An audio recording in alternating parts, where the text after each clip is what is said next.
Top reasons your career wants you to move to Ohio. So many amazing growth opportunities, high-paying jobs in technology, advanced manufacturing, engineering, life sciences, and more.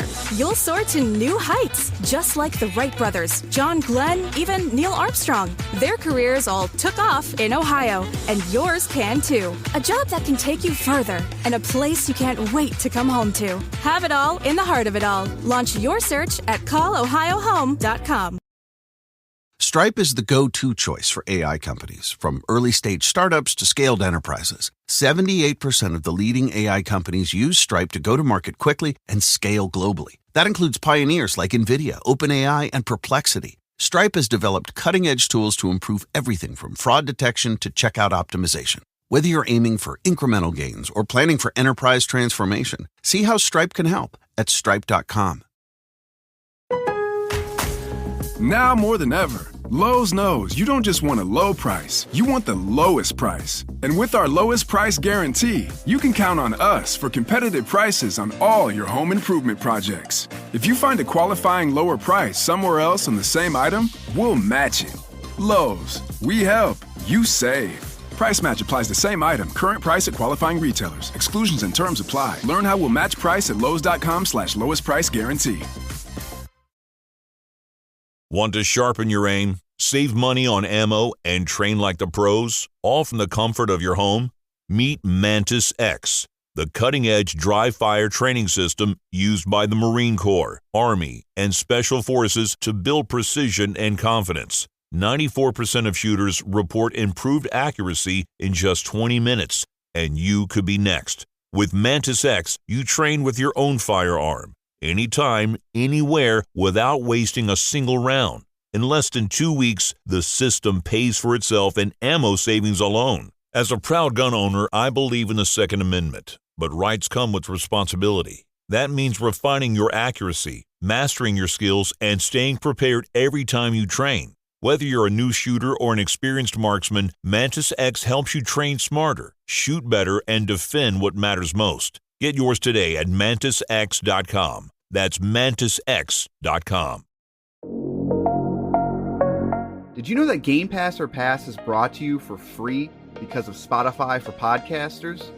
It's a totally free platform, and you can make a podcast today for free. Spotify for podcasters lets you record and edit podcasts right from your phone or computer. So no matter what your setup is like, you can start creating today. Then you can distribute your podcast to Spotify and everywhere else that podcasts are heard. And if you're thinking about taking your podcast to the next level with a video podcast, Spotify can help you too.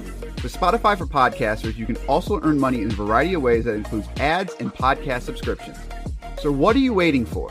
Download the Spotify for Podcasters app or go to spotify.com/podcast to get started right now.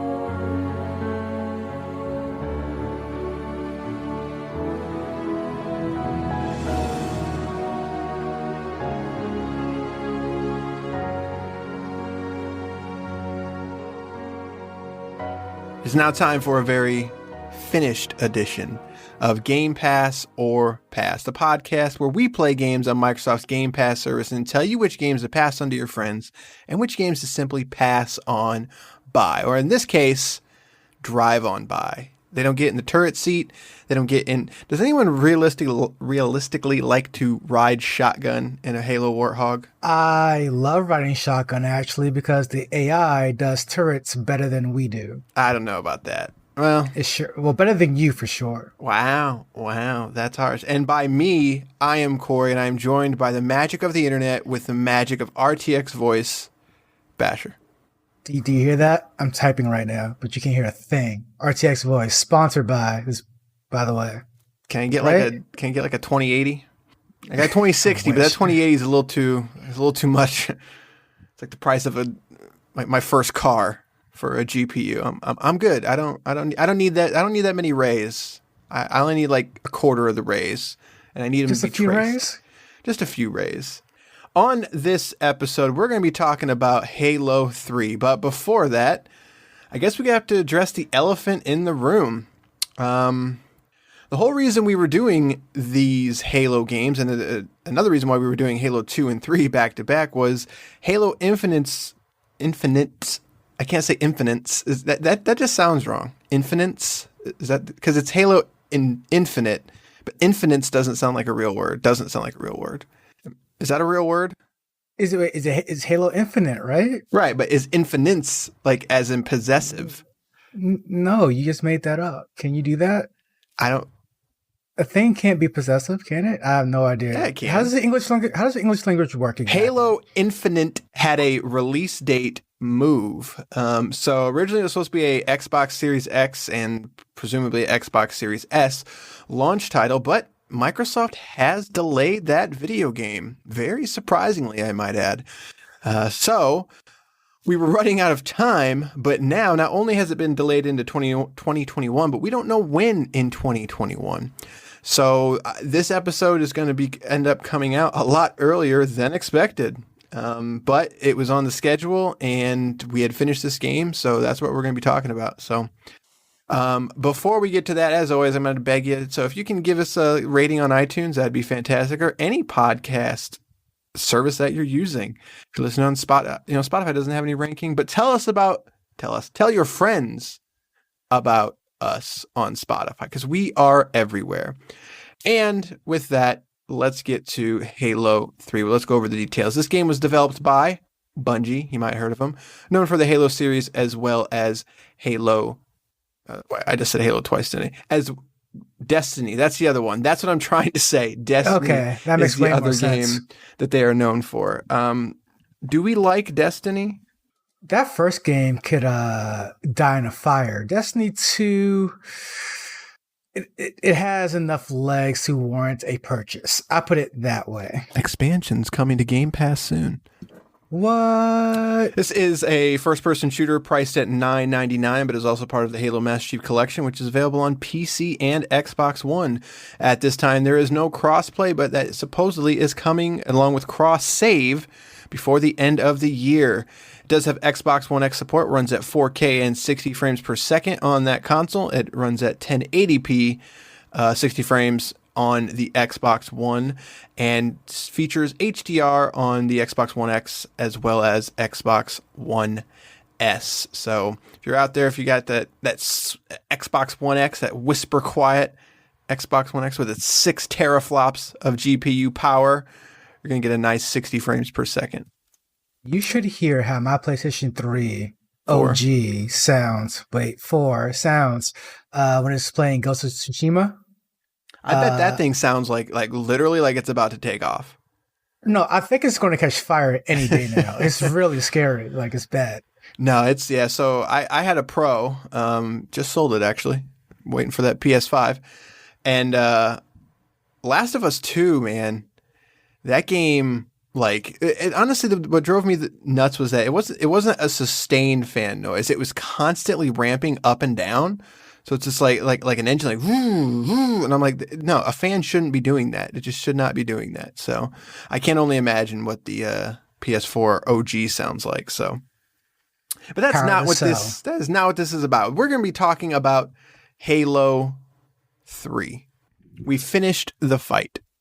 Game over, guys. We did it. We did it. It's done. It's over. So I think I'm going to go first this time and say that, coming back to Halo 3 was my Halo game. I think I've talked about this a little bit when we've been talking about the other games, but I came to the Xbox late. I didn't really get into the ecosystem. I had an original Xbox at the end of the life cycle. It was one of those things where I went to my local game store, and it was before the 360 was coming out, and they were trying to get rid of them. They literally had them for like $50.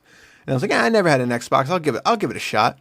So I did. I picked up the Halo games with it, but I actually never played Xbox Live or played games on console until the Xbox 360. So my exposure was only to the campaigns, really.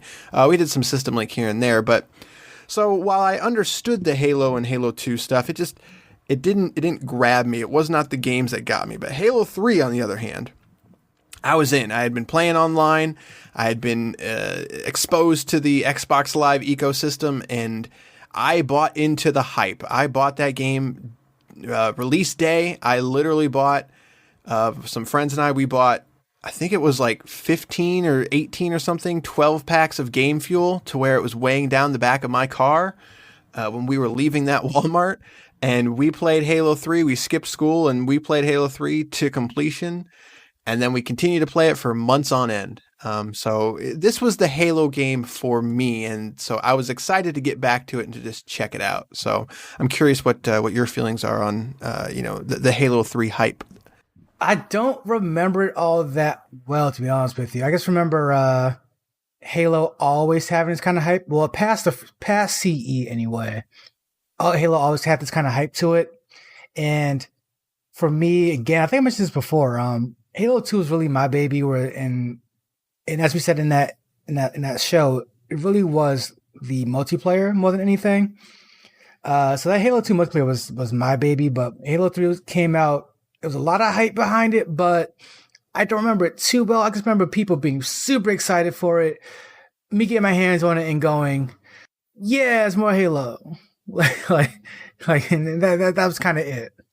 Yeah, I think I don't want to say I don't think that's not fair, but I think there was I think looking back, it was not a bad thing because Halo wasn't bad at the time. No, yeah, but looking back on it, I think, man, like I'm trying to think, like that was kind of like the, I can't think of the word, but like Halo 3's launch was kind of one of the biggest just entertainment releases in a long time. Like, I don't remember any other video game up until that point really having that type of exposure around it, of the Mountain Dew, like it's a joke now, the Mountain Dew and the Doritos sponsorships, whatever you want to call them, partnerships that they do. That was sort of like the first time to where video games seemed to reach a different culture at some point. Like it was bleeding into other things. But at the same time, I think there was also a lot of people like you. You were excited about it, but it was a little bizarre seeing a video game get so much attention. And I think that's just part of Xbox's reach, or Microsoft's reach, really. Microsoft had that power to really push the advertising, and they basically built the Xbox and the Xbox 360 around that Halo brand. So it was a different time for gaming. And to think, God, that was over 10 years ago now. Just scary. But enough about leading up to it. Let's talk about the game itself and how we think it's aged up until this point. I think campaign-wise, this is probably on the better end of Halo campaigns for me. It didn't have quite the, hey, where do we go aspect of the previous games you played. Because I feel like the others were played with that a lot. Whereas this one felt a little bit more, okay, we know we need to go this way, so let's head this way. And it's not too much repeated textures, and it felt a little better handled. And overall, I felt like what do you think? Compared to the first two games, this game definitely feels like this feels like the game that they wanted to make. And it feels like the game that they took their time, they were given enough time.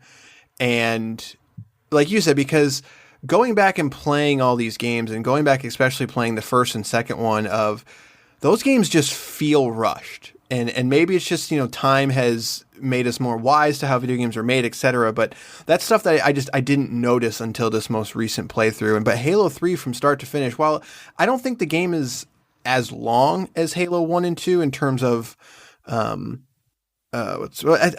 that's a tricky thing, because I think it's just a better made game and it flows better, so therefore it doesn't feel as long. I didn't time us or whatever, but the game feels shorter, but that doesn't necessarily mean that's a bad thing. It feels like a complete game from start to finish, and it feels like it's left behind a lot of that baggage that those first two games had. Like when I remember Halo, I remember the big open levels. I remember sort of the grand setting, everything feels big. Everything feels like it's part of something bigger, very grand, large. And Halo 3, I think, is the game that those memories are actually from. This is the game that lives up to that hype and it lives up to that name of Halo. I think it does it better than the first two games, and it's not even close. Like, it's not even a competition when I think about these games and replaying them. Halo 3 is not only the best game, it's by far the best game we've played so far. I will agree with that. And especially probably where it just flows better. A lot of my issues before was basically that, where it was a lot of us kind of walking around in circles and everything looking the same. But it's like you said, like this one, it's like the start of every other chapter. You drop down in a different area, you arrive in a different way. Like it felt more grand. It felt more Halo, honestly. So it was way more vehicle sections, which is, I think, after playing all of this, an underrated portion of Halo, because as much as I love just the core game, the core shooter mechanics of Halo, I do remember a lot of just riding around a Warthog and just tearing things apart. So there's a lot more of those sections. I do feel like Halo 3 is, so far, has been the better of the Halos for me. Yeah, and I think it goes back to, like you said, like there's just a lot more of the stuff that you want in it. There's a lot less of those endless hallways, those overlong levels. Like, nothing in Halo 3 feels repeated. Nothing feels like it goes on too long. And some levels are longer than others, but it doesn't feel that way. Every level feels exactly as long as it should be.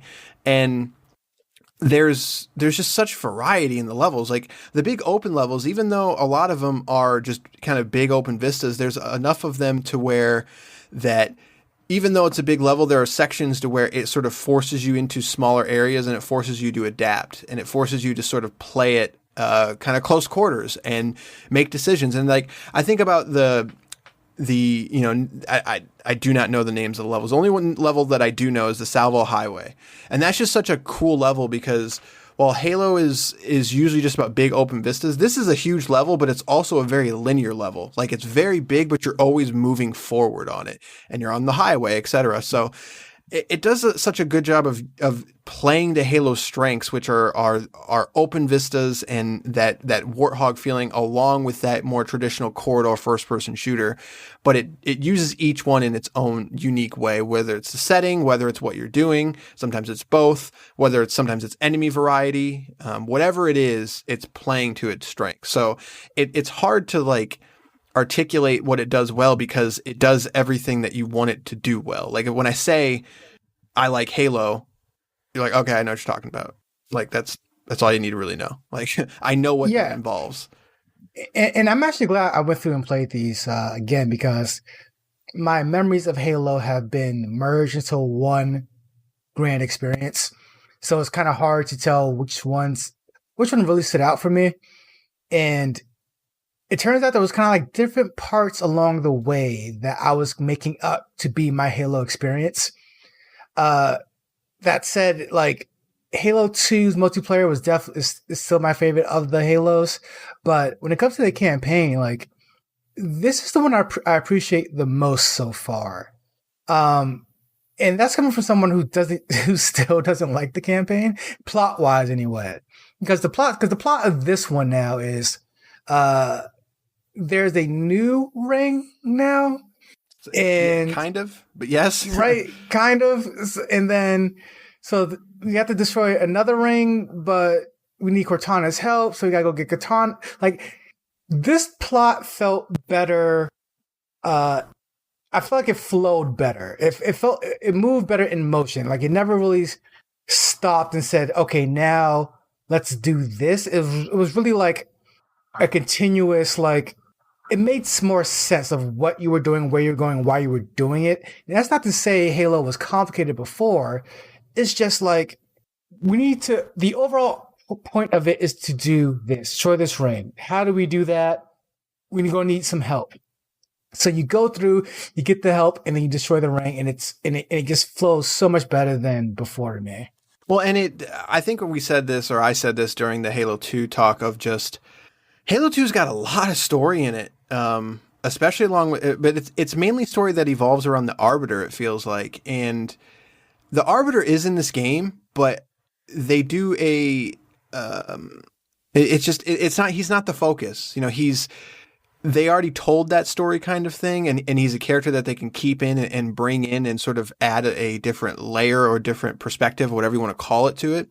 But this game is still a Master Chief game, whereas the second game is not. Like, the second game is a game that has two different protagonists. And so the fact that it focuses on that, like you said, Halo just isn't a game that needs a deep story. It's just not. And it's not a game that has ever tried to be that, but for whatever reason, and we've talked about this before, again, is that, that's one of those things that fans think they really want.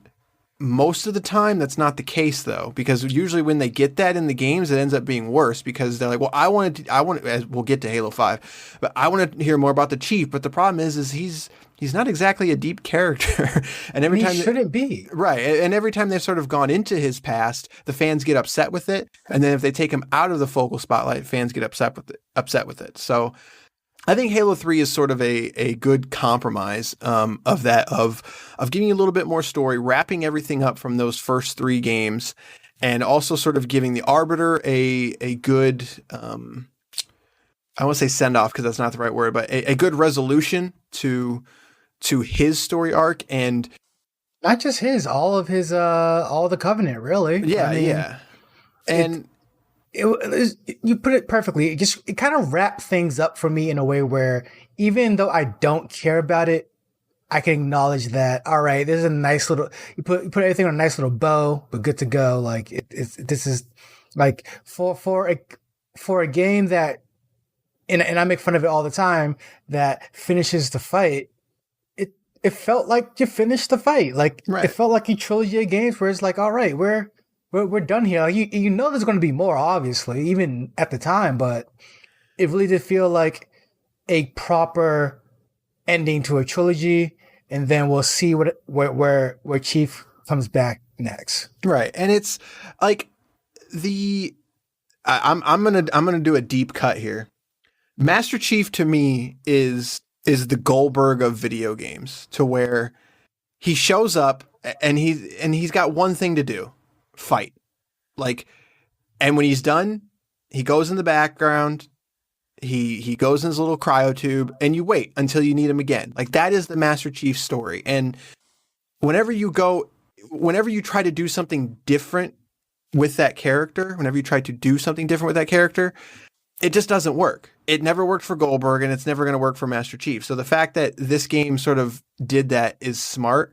And what I will say is that, to sort of play off what you just said, of it finished everything, and I think we disagree on a few things of Cortana's story. I hate Cortana and Master Chief's relationship.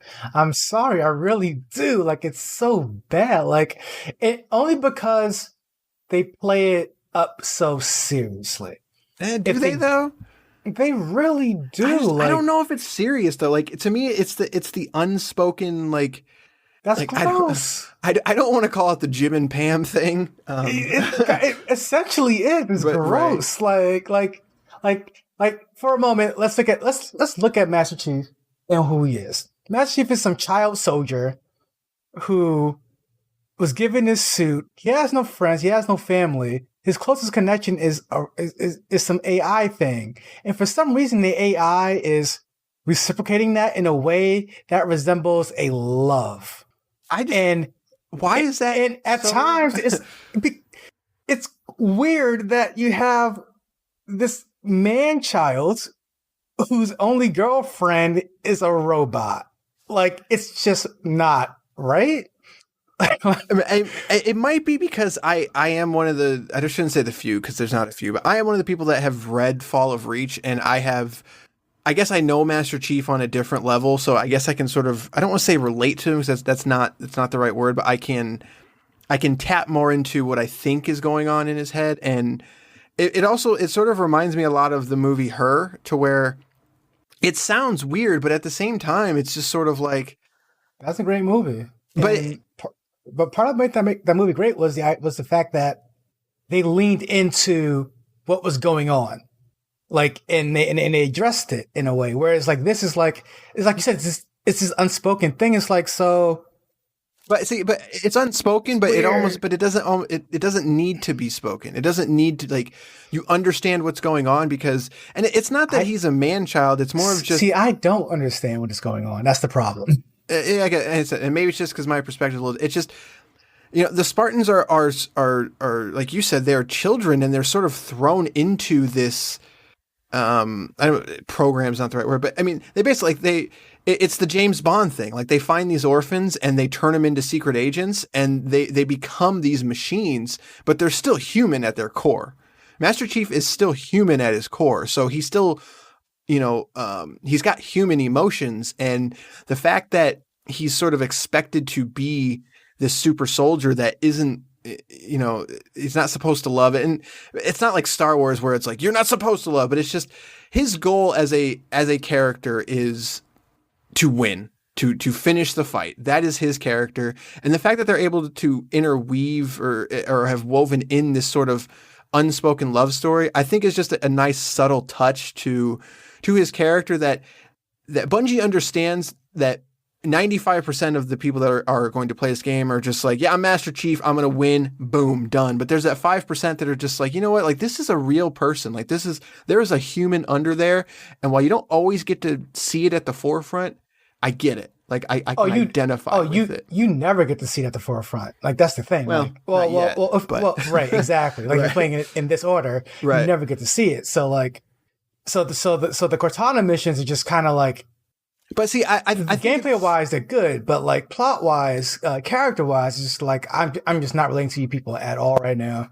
But I think that's why it's smart, is because even if you're not relating to it, she's still so crucial to the overall plot that without her, it can't be done, kind of thing. Which is what I appreciate. Again, right. that's part of the storytelling in 3 that works, as opposed to in the previous games where it's like, we got to go do this. It's like, do you really got to do this? Like, I don't like I'm good not doing this, but it's like this, they made it very clear why Cortana is important, not only to Chief, but to the plot.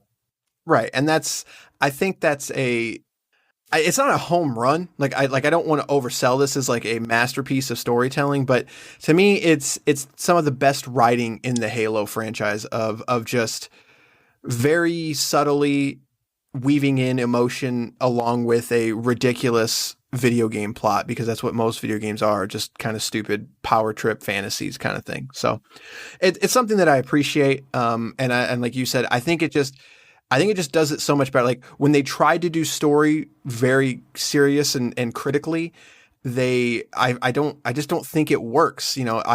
That's one of my biggest problem with Destiny, especially that first Destiny, is just, it's so like self-serious that I almost like think it's a parody of itself at times, even though it's not. Like, it's not supposed to be a parody at all. But when it just takes itself so freaking seriously, it just loses it for me. Again, I think 3 is the right mix, and I think it's probably Bungie's best written game, in my opinion. I think it's better mixed. It's still, I think the plot is still a little too serious. And I only say that in respects to the gameplay. Like, the gameplay is just too fun, if that makes sense. Yeah. So like playing Halo is just. It's just pure fun factor, just too much fun. Like, you need to do, and I just feel like it's like the Tomb Raider, the Tomb Raider reboot issue, where it's like the gameplay isn't matching the cutscenes for me. Right. So it's like in Halo, I really feel like I'm having so much fun in these warthogs doing these jumps. Like, every time I hit a jump, I'm like, we're yelling out skateboard tricks, and like we pop the head off a grunt and confetti pops out. And it's like, whoa, this is fun. And then it's like the cutscene kicks in. It's like, Chief, we have a problem. And it's serious. It's like, oh geez, like, come on guys, it's not that serious. Like, just let's have some fun here. Let's have some brevity. Like, it's just not. So I'm still having that issue with Halo, but I will agree that so far this is Bungie's best work plot wise, I think. Yeah, and that's Let's pivot to gameplay. We've talked about Halo so much at this point. I don't want to keep reiterating what Halo is. But no, I think the gameplay of this game in terms of just, we talked about vistas and stuff, but the actual gun feel and weapon and vehicle feel and everything, there's something just about everything in Halo 3 feels good. The way everything controls, the way that the Warthog slides, the way that the BR reloads, the clip sizes of guns. This game feels like it was play tested to death in a good way. And I think that's a key critical function of why Halo 3 is so good, in my opinion, is just that it feels polished in a way that the other two are not. It feels like it was everything has a purpose kind of thing. No matter what weapon I pick up, there's a reason for it. And what I think about is the Needler. The Needler in the second game, the second game had a big thing of dual wielding. It's any single-handed gun you can dual wield and it's done. And the third game, they made decisions the Needler is a one-handed weapon, but you cannot dual wield with it because that weapon has a specific purpose and it's a power weapon. The Needler is 100% a power weapon. And the fact that they made that decision deliberately, to me, is just a testament to that everything in this game has a purpose. And it's whether you pick up a sniper rifle, whether you pick up an energy weapon, you're going to use that weapon in the way it's going to change your play style, basically. And that's where it just, when Bungie's firing on all cylinders, the gameplay is just, it's so good. So good. You're not wrong. I think part of that great feeling for me is a sense of simplicity. I remember in the following Halos, they start getting a little more complex, adding more and more abilities and stuff like that. This to me is, it's like a recipe for food dish that's just really simple, but it's really good. You don't have to add too much to it. You don't have to take too much time with it. It's just really, it just tastes great and it's quick to make. And I feel like that's the feeling I really get with Halo 3 specifically. It just feels very good. It's very simple. It is not like I have to think about hitting this button or doing this combination. It's it's just all kind of works. It's like you said, I can pick up any weapon and keep moving. Whereas I remember in Halo 2, I was really trying to work that, for lack of a better word, the noob combo. Do you still call it that? Noob combo, yeah.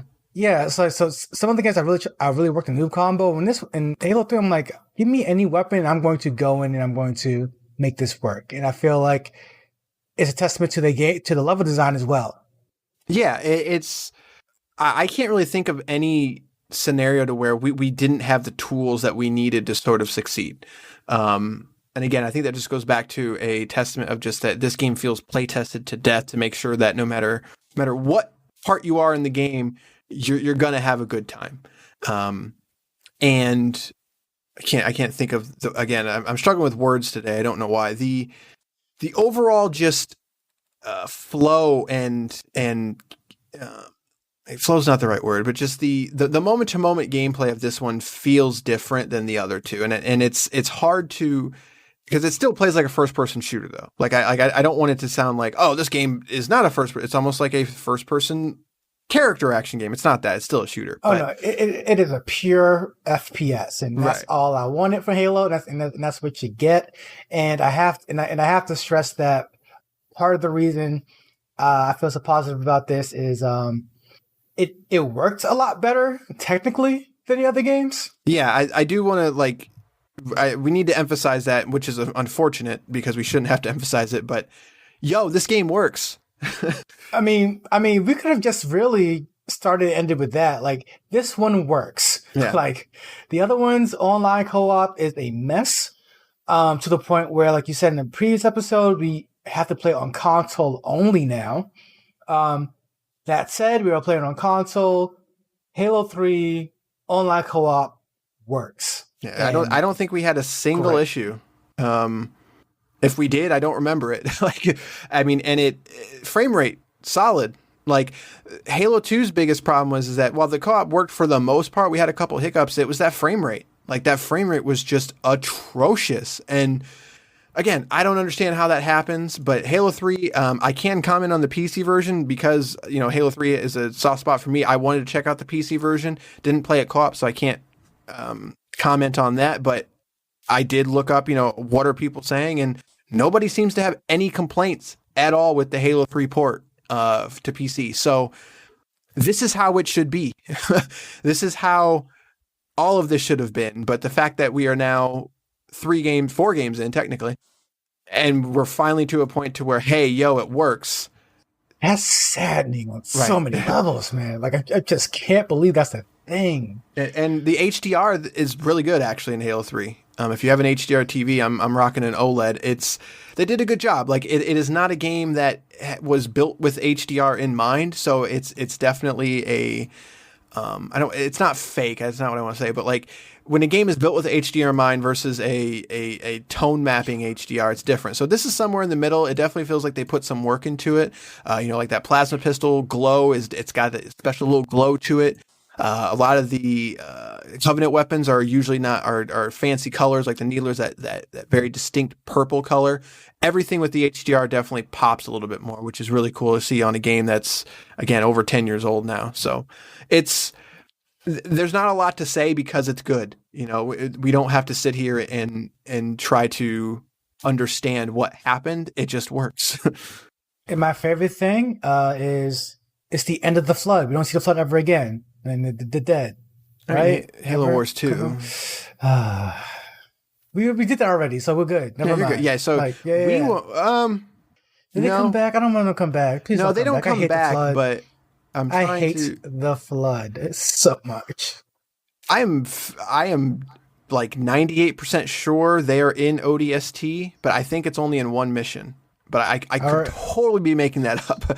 So it's been a while since I've played that game. But all right, call Chris for that mission. I'm taking a day off. Well, luckily Halo 3's ODST is a shorter experience. So, but all right. So I think we've talked enough about it. I think we're pretty unanimous on this one. I say unanimous as if there's a plethora of opinions. But you should play this game. I think if you were to come to me and say, what Halo games should I play and which one should I skip? Halo 3 is a 100% gotta play it. Gotta play Halo 3. Yeah, it's good business. It's out so far. It is peak Halo. So before we get too far, I'm going to ask us a question. And it's a question that I am I don't want to say I'm shocked, but I'm a little. Maybe I'm seeing the light. Were we too harsh on Halo Reach? I don't want to play Halo Reach again. But see, I think after playing Halo 1 and 2, granted, technical issues are a big part of it, which Halo Reach did not really have any. I think that's a better game than 1 and 2. I will agree with that. I think it is a better game. How hard were we on it? We passed on it, which looking back, it's after playing those first 2 games, and again, like Halo 3 doesn't have that problem of. You know what? I'm standing by it. I remember now. Halo Reach had a lot of the "Are we done yet?" feelings for me. I think the missions were too long. I will agree with that. It felt like they were sort of stretching the game too thin in terms of longevity's sake in an era where if your game was 6 hours long, it was trash kind of thing. But I don't remember there being a lot of repeating, a lot of feelings of I've done this before. I will agree with that, but I feel like if we passed on it, I'm going to stand by passing on it. Honestly, okay. I was just curious, because Halo Reach is that one where it's either I shouldn't say it's the only one that either you love it or hate it, because that's definitely not the case. But that one seems to be one of the more divisive ones of just like some people are like this is by far the best one. There's a lot of people that are like it's fine. Like I don't get the crazy fan fever over it, and that's kind of where I am. But looking back, I think I respect that game more, but I still think the issues on it are still. I think I like it more than 1 and 2, which is extremely surprising looking back, but I still think it's not even close to Halo 3. Like, I'll agree with that. It's better than 1 and 2, but I feel like I passed on that for a reason. And if I had to go play it again, I probably wouldn't make it through, because I remember enough of those times me just going, all right, we're still doing this one more time. All right. Because there's definitely some of that. Because even during one of the gameplay sequences, one of the characters mentioned like, all right, guys, just one more left. And I'm like, oh, so this is going long. You're in on this. All right. I was just curious about what your thoughts were on that. So, but all right, that's going to do it for this episode. Microsoft, it's cool that you're dropping day one games on Game Pass, but do they all got to be on the same day? So, there are 4 games that are going to be debuting on Game Pass 5 games that are going to be debuting on Game Pass relatively soon. So today marks the release of Flight Simulator. Thursday marks the release of, what's the game? Battletoads. Let me look it up here. Wasteland. Look it up. Wasteland 3. August 28th marks the release of Wasteland 3. September 1st is Crusader Kings 3, and then they surprise announced a indie game called, I had actually never heard of it, called Spiritfarer, was also a day one release today. So, this says August 30th for Battletoads. I don't believe that's true. This is great podcasting right now. Yeah, no, it's definitely August 20th. So that website was thrown. Good job, VG247. So we've got a lot of games to play. So at this point, it's either going to be Flight Simulator or Battletoads next week. Flight Simulator obviously is a much, much different game than basically anything. I mean, it's Flight Sim. So that's not true. It's the same game as Mud Truckers. I think you mean Mud Runners. Same fact. So next week will be Battletoads, but in terms of what comes out after that, it's kind of up in the air. But it'll either be Flight Simulator or that name, Spiritfarer. But then you've got Wasteland and Crusader Kings 3 right after that. So that's going to be on the docket. So I think at this point, it's fair to say we are never going to actually do that Dishonored 2 episode, are we? You know what? Sneak peek, I'm not disappointed. Yeah, so I bought that game the year it came out, not for full price. I got it for like $30 and still haven't played it. So, I mean, off air, we could talk about a bonus episode. Maybe, yeah. So we've talked about maybe doing some bonus episodes for games that will never leave Game Pass that are maybe older, like a Forza Horizon 4, Killer Instinct, and stuff like that. But I mean, also time, like with Microsoft dropping a lot of these day one games, and a lot of them are not short. Wasteland is going to be a long game. Battletoads will probably be short.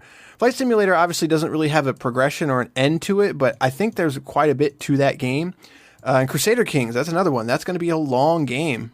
So we'll see. We'll see what happens, and we'll go from there. But so next week will probably be Battletoads, and we will see you on that day one games. And again, you can please rate on all your favorite podcast services. You can email us at gpopfans@gmail.com if you want to write in, tell us about some games that you've played on Game Pass. You want some suggestions if you want an episode done on a certain game, whether you liked it, hate it, whatever, gpopfans@gmail.com. And I think that is going to do it. Unless do you have any hot takes on anything? Oh, man, so many hot takes. Not enough time in this podcast to talk about them. Well, all right, there you go. All right, that's going to do it for this episode of Game Pass or Pass. We will see you next week with Battletoads. Good day, sirs.